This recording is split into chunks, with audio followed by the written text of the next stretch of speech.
Welcome to the Sunday, March 22nd, 2026 Massachusetts Pirate News. My name is James O'Keefe, Chair of the Massachusetts Pirate Party, and I'm joined by First Officer Steve. How are you, Steve? Doing well, Jamie. Thank you. Glad to hear it. So stuff on what before we get to the two topics we're going to be looking at today. We have a meeting coming up on the 29th of March, which is one of our member meetings, and you see that there. We have some other events that we haven't yet put in our calendar. Of course, there's the various efforts in Cambridge about stopping ShotSpotter. There'll be a canvas, and I believe there'll be another potluck, but I don't have the date for that yet. If you're interested in either of those, you can, of course, subscribe to our mailing list at masspirates.org, join our activist list, sign up for our Signal chat, and so on and so forth. Additionally, in late April, there will be another Somerville Cambridge Pirates meetup. We haven't picked the date yet. We had one recently that went pretty well. And so that one will be scheduled in late April. In June 6th will be the United States Pirate Party convention, which will be in the great city of Boston, Massachusetts, that we are helping to organize as individuals. And so there'll be information when the details. Well, there'll be information shortly in our event calendar and the U.S. Pirate Party event calendar, as well as sign up and a convention page at uspirates.org. You can, of course, find us at masspirates.org. And then additionally, in late June, we'll be at the Boxborough Fifers Day, and that'll come up on our event calendar shortly. So beyond that, we have two topics today. The first is about the EFF last year came up with this journalist security checklist, preparing your devices for travel through the U.S. border. We looked it over and liked their checklist, so we thought we'd share it. Do you want to talk more about it, Steve, or should we just go through it? I can give a little introduction. So why is this relevant? So when you are, if you're an American citizen, well, in theory, you have some rights against having your devices searched by law enforcement. But if you're at a border, some of those not all of those rules apply. So what the EFF has done is to come up with basically a little bit of a set of best practices, and I mean, these are tailored to your risk level about how to basically keep your devices safe, keep your information safe, and how to approach a possible confrontation with a border agent. They also happen to be just good general advice for carrying, electronic devices, phones, laptops, etc., while traveling. Part of the idea is, encrypt them. Don't necessarily don't keep more files or data on them than you need for the trip. If you have stuff that you have to access, store it in the cloud, and from the road, access it there. But that's the general gist. With the current administration, they're sort of a little more hardcore about I guess border enforcement than previous administrations have been. So it seems like a fairly timely topic to bring up. So Jamie, do you want to go through some of the list? Absolutely.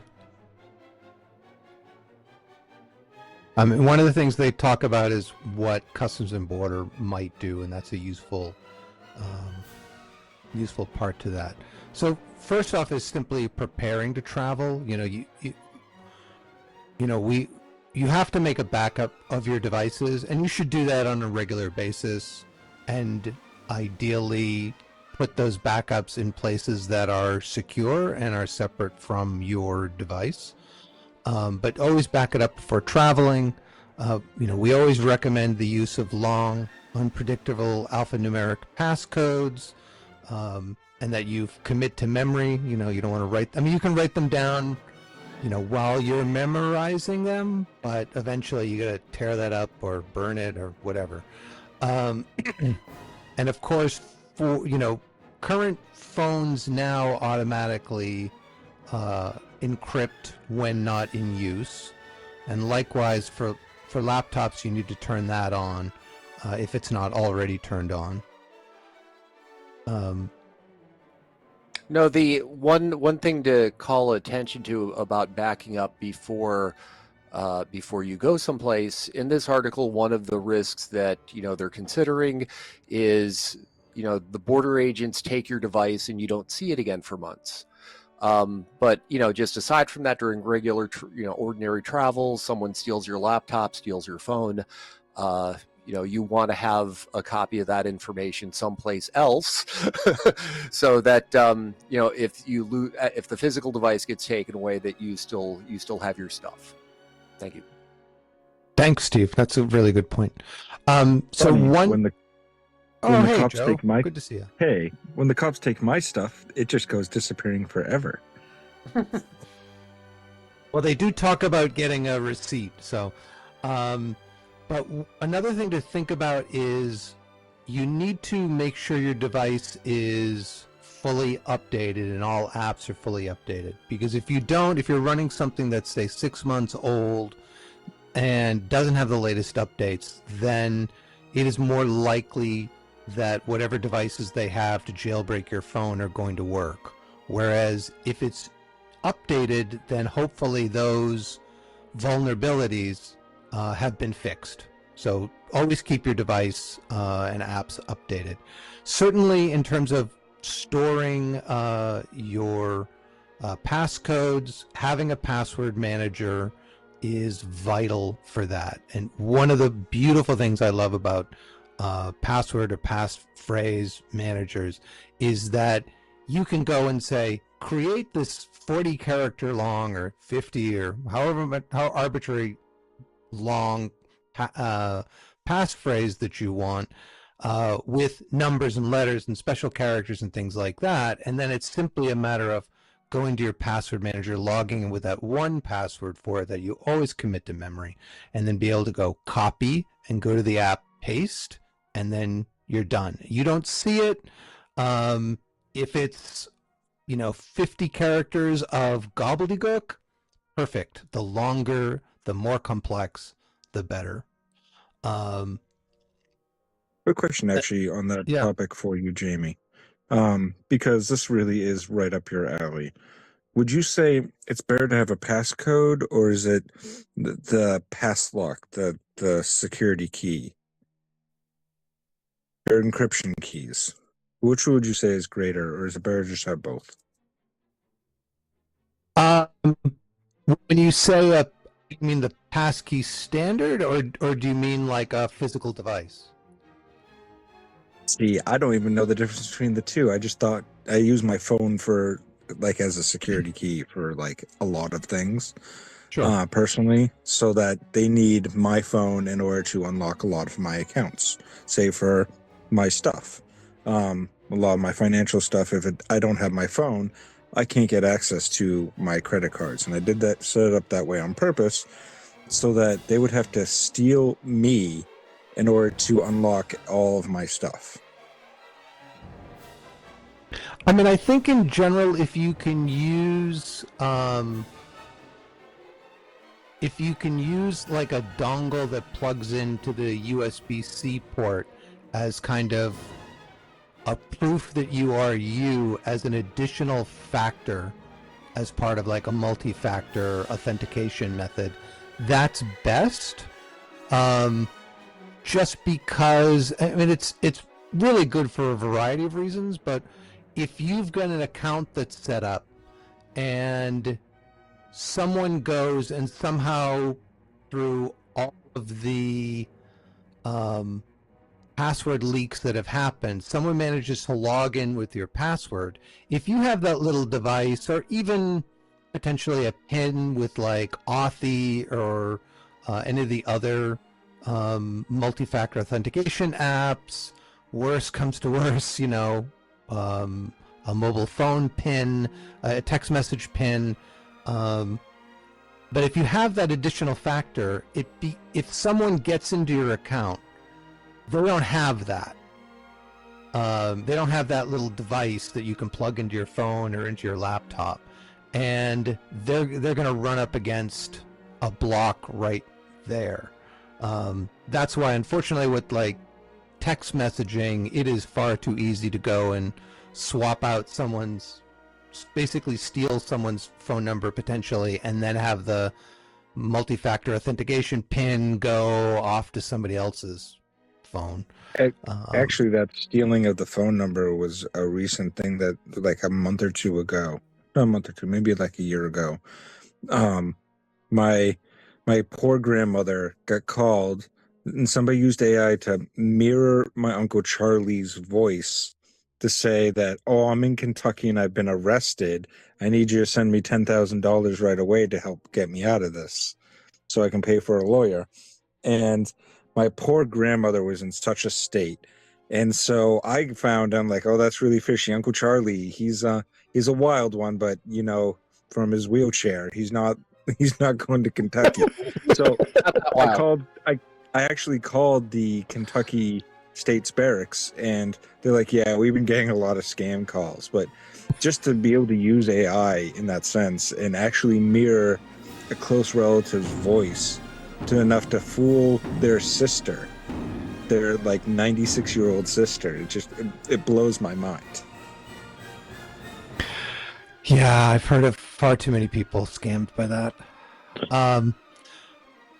But additionally, the fewer devices that you bring, the better off you are. So if you just have your phone and you're like, hey, I've got my little pocket camera that I use to take photographs, that has that little card that you can pop out and stick in a pocket someplace, then, by all means, or put in a dummy one that has no photos or just a small number of photos. That's certainly one way of minimizing your number of devices. So an additional question off of that, if you don't mind.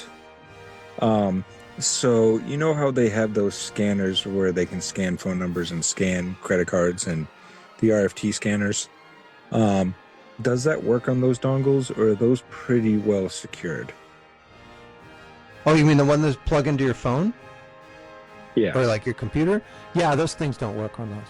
It is the only way it can let me think about that. I mean, usually it's For a USB dongle, you basically need electrons going through the pins in the USB connector. So I think that's pretty safe from remote kind of chicanery. I'm wondering if there are ones that are like near field communication stuff. Like you just hold it by it, and I don't know. I like I'm old school. I like physical. And unfortunately, another thing they point out. It's good that they pointed it out, but be wary of what you post on social media about the country you're going to visit, or especially if you're coming to the U.S., because we've certainly heard enough times of people of Customs and Border, saying, well, what's your Facebook account? What's your Twitter account? And then they look you up, and if you're like saying things they don't like, then it can be, we're going to send you on a plane back to where you came. Which is just like, I don't know, man, there's this thing, First Amendment, applies worldwide. I don't quite understand this. Even the whole, like, you step onto the United States, but really you're in an airport, and so you're in this nebulous zone. It's like, no, no, no, you're standing on U.S. territory. This is not the territory of another country. This is U.S. territory, folks. Oh man. Um, let's see what else. Yeah, so have travel documents in advance. Ideally paper, and don't bring sensitive physical documents you wouldn't want searched. Um, and then upload any information that you would like to keep in cloud providers in advance. Remove apps, files, chat histories you don't want them looking at if they get your device. Delete photos, files. You go to that nuclear power plant and you take a picture of the military base and or the port, and you take pictures of things. Who knows? Drone footage of your drone flying over the sensitive location. Maybe not have that there. I jest, but not really. It's just, use Signal. That's another thing, and turn on disappearing messages, which is also a good thing because by having the messages disappear, you protect your future self from like having your device fill up with all these messages that, to be honest, you're never going to see. Like, do you want that chat history from 5 years ago with, your mother? I don't know. Probably not. No, like Jamie. Sorry, go, Joe. Sorry to interrupt, but a real quick question while I can pick your brain on it. So how often would you say that people should be changing their passwords and re-upping that security level? Never. Especially in this day and age. I mean, according to, I think, NIST password standards, you should never change your password unless you know that it's vulnerable, it was leaked or something like that.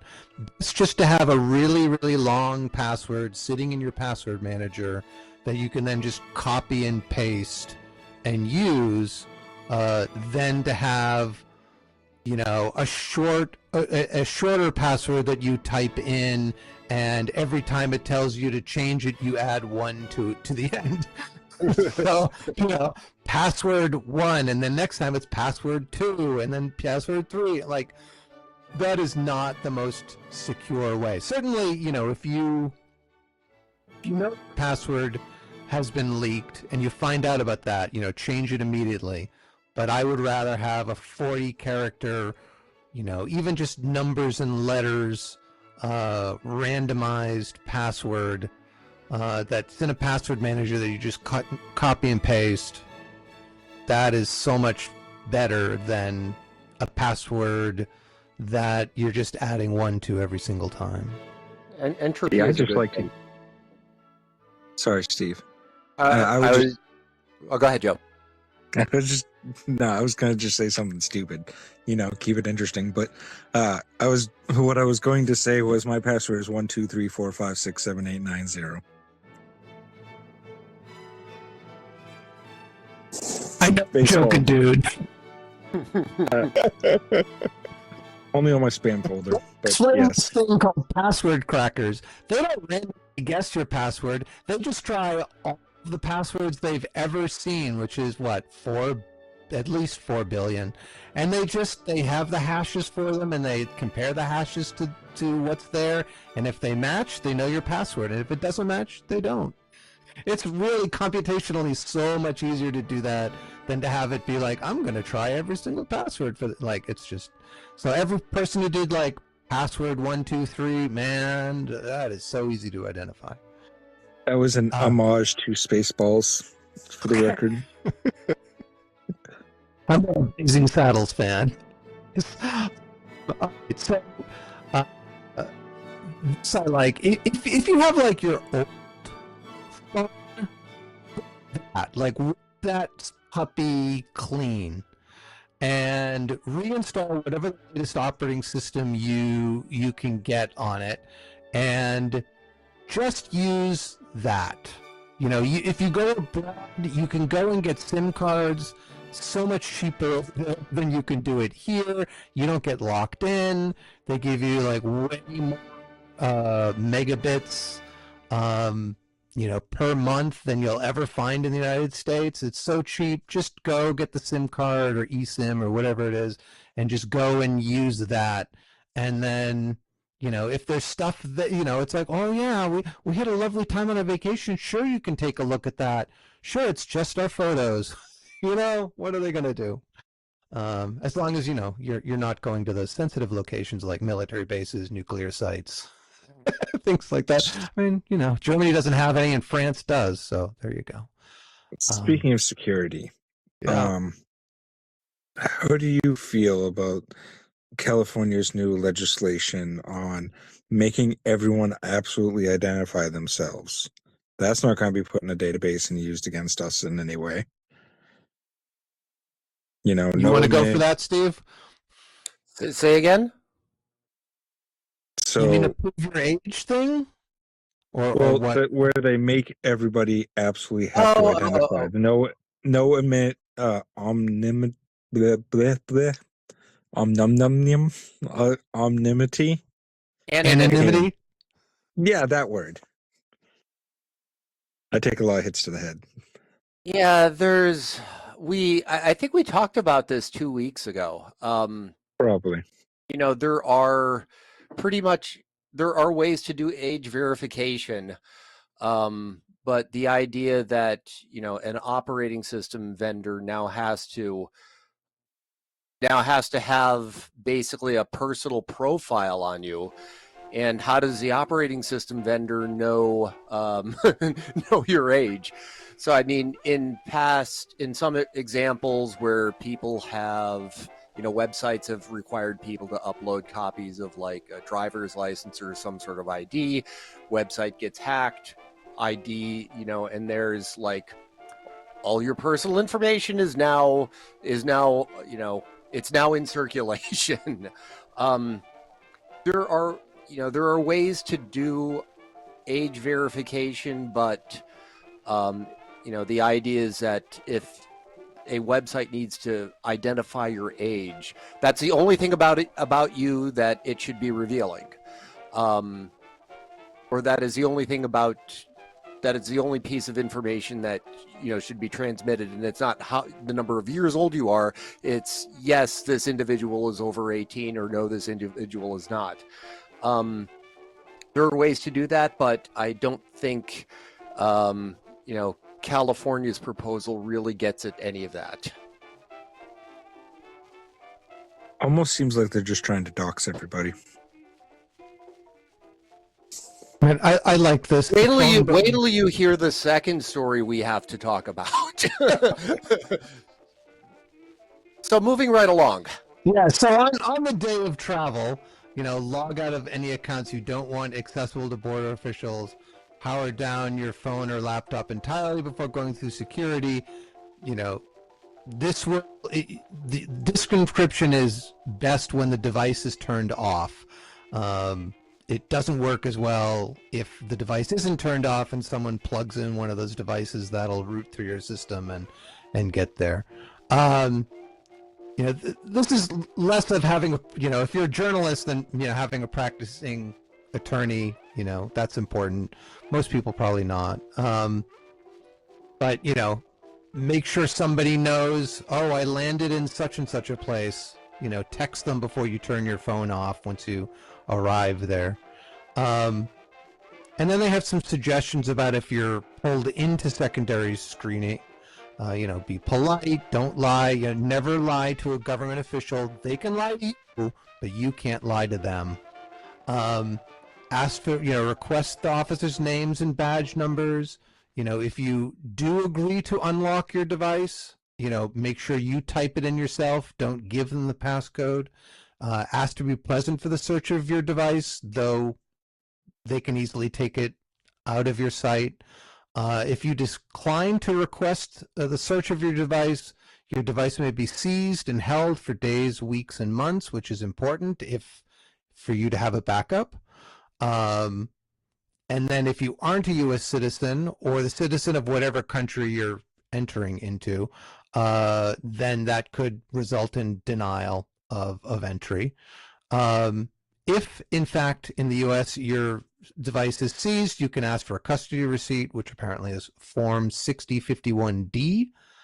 Um, and that should also list the name and contact information for a supervising officer. Um, if they've gone and unlocked your device, they may have obtained. Well, assume that they have a copy of your device. I would just assume that. I'd also say once if they access your device, um, probably makes sense to just wipe that puppy and restore from backup if you can, getting off whatever it is you need to get off of. But be careful about that. It's probably not secure anymore. And then immediately afterward, of course, write down as many details as you can about the encounter, names, badge numbers, descriptions of equipment, anything you remember. Notebooks aren't that expensive, so having one with you is probably a good thing. But maybe don't put your plans for scaling the fence into the nuclear site. Probably not good to have that. And remember, you didn't do anything wrong. Reporting what happened is not a crime. Any additional thoughts or suggestions? As always, kudos to the folks at the EFF for doing the work to come up with these recommendations. I mean, I do have a recommendation. Whenever you're dealing with law enforcement, don't talk to them. I mean, you're doing their job for them if you're just giving them information. So honestly, the most powerful thing you can do is just tell them your name, where you're from, you're there for pleasure or business, and then just not responding. Don't be nice to them. There's nothing that you say to them that will help you. Everything you say can and will be used against you. So whenever you're dealing with any type of law enforcement, just keep it, be like, I want to talk to my lawyer and I don't answer questions. And then shut that trap, because that is the most powerful thing you can do. It's it's not ACLU. It's like National Lawyers. I think it's National Lawyers Guild video on shut the F up. You've probably seen it. Highly recommended. I'm like Joe. I think you should be nice. I just don't. But as you said, you shouldn't be forthcoming with things they don't need to know. Do not offer anything that they have not explicitly asked for. Well, here's the thing with talking. They could ask you, hey, were you over here? And it could just seem like the most innocuous conversation point, but they're like, well, this guy was over here at the time, in that time range where X thing happened, bad thing happened. So even if the questions don't seem like serious, they're still trying to tie you to, they have it in their mind to tie you to something. So just tell them that you need to speak to representation, because anything that you say can be used against you, but anything you tell them through another person that's hearsay cannot be used against you. So it's always good to have a lawyer, because then you could tell your lawyer to then tell them, and that then becomes hearsay, and then they can't use it against you, and they'll still get the information that they need. It's not about being mean. It's not about being cruel. It's about protecting yourself. Yeah, we certainly need that. So thank you for that. Our next topic is government uses targeted advertising to track your location. And here's what you need to do. This is a reference to this 404 Media article about Customs and Border tapped into an online advertising ecosystem to track people's movements. Joy, the privatization of surveillance. Steve, do you want to give us an update on this? Sure, I'll give you a basic gist. It's interesting to read the article. I've been sort of out of the web and advertising business for a couple of years, and things have clearly moved on and gotten more sophisticated. And I do not mean that as a compliment. one of the things that was, starting like about 10 years, oh, even a little longer than 10 years ago, in the early 2010s, the idea of location aware advertising. So if you're walking around with a smartphone, for example, somebody wants to show you ads, whether it's through, you're using a web browser or it's an ad that pops up in a smartphone app. Well, gee, couldn't we do better ad targeting if we included some location data? So that way, if you're walking by a pizza place, an app might show you that, hey, this pizza place is running a special. Fine. The way this is done or has evolved over time, it's basically a real time bidding uh, kind of kind of scenario. So basically, you have a say a phone app, an app on your phone. It wants to show an ad. So it sends basically a bunch of, a set of information about you, and this could include pretty much anything. But one of the things it will often include, if you've given the app permission, is your location. Now, when an ad broker receives this, they sort of broadcast it out to a bunch of advertisers, and the advertisers, if they have ads that they think will are a good match, they'll come back with the ad, and then the ad gets shown. The way this system works is now your location data, the stuff about you, it's not just going to one specific company or entity that's whose ad is being shown. It's being broadcast to everyone involved in the bidding process. So this is a lot of information about about you, basically. And it turns out that there is developed a market for putting this information together, selling it, repackaging it, um, matching it, and there's you could buy you basically it gets repackaged and sold. It becomes the stuff about the circumstances in which your phone asked for an app are become a commodity. So enter three letter agencies like Customs and Border Control, and I will just assume that because CPB and Immigrations and Customs Enforcement are under the same banner of, under the DHS banner. If one's doing it, you could probably assume the other one is doing it, even if no one's explicitly called it out yet.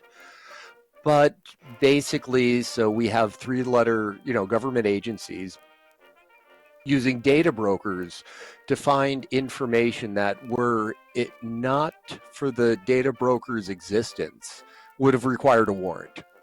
So it's basically using a commercial market to sort of sidestep what I'll say what used to be warrant requirements. Um, so yeah, this is a problem. One of the obvious things that you can do with, in terms of like phone apps, is to limit what has access to location data. If it's not immediately necessary, or not, genuinely necessary for what the app does, you don't have to give it permission, or you should try to avoid giving it permission. But there's not a whole lot of legislative safeguards or to prevent this sort of thing, at least not yet. But we're calling it out as something to be aware of, and why you should sometimes be careful of where you take your phone and where you turn your phone on. Thoughts, gentlemen? I mean, honestly, it's time to get that tinfoil hat on because, the tinfoil hat people were actually right. They are spying on you. It's pretty terrifying when the conspiracy people are actually right, but this one they are. Yeah, I mean, certainly, disabling your mobile advertising ID, um, so not consenting to that is important, but, they don't always, um, there exists a non-zero possibility that that will get ignored, right? And I mean, when you just it's do a yeah, search I and mean, all of a sudden the ad. Sorry, Jamie, I sorry, keep on you go, interrupting, you but go. I mean, the other day I was doing a search for like safety gear for my sons for driving around, and all of a sudden I was looking at this Uline stuff, and all of a sudden I just get the safety work gear from like ads all over my phone. And I'm just like, ugh. Like, so they're definitely proactive. And Yeah. I mean, the story that story probably was not as important as what you were saying, but No, it's your story is vital. The point that I was going to make is there was a Supreme Court ruling that said the police cannot go and take a GPS monitoring device and secure it to your car and then track where you go. That's not legal if they do it without a warrant. But if they go to one of these data brokers and are able to go and purchase that information, then that is legal. And so much of the surveillance that we deal with is private surveillance that the government purchases and uses against people who have drawn their ire. Maybe that's legitimate. Maybe there's someone who's committed some crime, although, as the book says, we've all committed 3 felonies a day on average. So, if you seems get like a in, loophole. yeah, I mean, we'd have less crime, like Europe if we had a real good social safety net and real health insurance and stuff. I mean, I think there's a whole TV show that is simply about that. Anyways, I mean, if Jeff yeah, I mean, Bezos actually paid taxes, maybe we'd have enough money for it. we've got the money, but yeah, it'd be really good if we didn't have any billionaires. We tax them away. Um, when we were discussing this, of course, apps are their own little walled um, bit of protection that the government has afforded to corporations. They take the same thing that they would send if a web browser accessed it, and instead put an app around it, and suddenly they can put little locks and keys on things that they might not have done if it was over a browser. Um, and the nice thing about browsers is, if you use the Brave browser, or if you use, say, Firefox or even Chrome and use an ad blocker, you can block some of this stuff. But if it's an app, because of the Digital Millennial Copyright Act, you can't go and say, hey, put an ad blocker that's going to block the apps in this app. That would be tampering with their app. And so by creating these laws that allow corporations to wrap their interfaces in their own custom code, we're losing rights to block ads and not be surveilled. So, use a browser. I I think guess it actually, use apps. I Sorry, think it Joe. kind of falls back to the fundamental question that we have to ask ourselves again. We spend our double tax money to buy these devices, only for them to come in. It's like the Adobe question where they're like trying to sell you a subscription, or you spend all this money to buy your BMW or buy whatever car, and then they're trying to I don't own a BMW, but I'm using them as an example. where you buy the car, but if you don't pay the subscription, you don't get to use your heated seats. So it's like, at that point, why even buy that car? So it really becomes a fundamental question: is you spending your money, but what are you actually getting? Are you getting the device? You're paying to go online? Once you download it, shouldn't it be yours because you have a copy of it? So it's really a question of like where to draw that line. And so I think it's kind of a fundamental question is all these companies are like, oh yeah, well you can use our software, but we still own it. So we own all the data on it. And I think that's really a misconception. We need clearer laws really to protect the people from these corporate interests in order to drive to stop from driving profits. You know, they're hiding behind the corporate shield. They're hiding behind all these bad faith actions in order to drive profits instead of thinking about the people, which is why we are still relevant. Absolutely. So with that, thank you very much for joining us on this rather long pirate news recording. If you found it useful, please check us out at masspirates.org. You can always contact us at info@masspirates.org. And you can look at our sister party, the uspirates.org, and indeed sister parties throughout the world, because pirates are international. And so we hope we'll see you at one of our upcoming events. If you enjoyed this, you know the drill. Feed that algorithm, because we'd like to get this before more people. Please tell other people about us, and if you're able to help out, show up at our meetings or help out events, by all means do. So thank you very much, Joe. Thank you, Steve. And to everyone else there, have a wonderful week. We will have our meeting in a week's time, and then hopefully Pirate News will come back in 2 weeks' time. So, although that's Easter. Oh, we'll figure it out. All right, take care, folks. Thank you so much. Bye.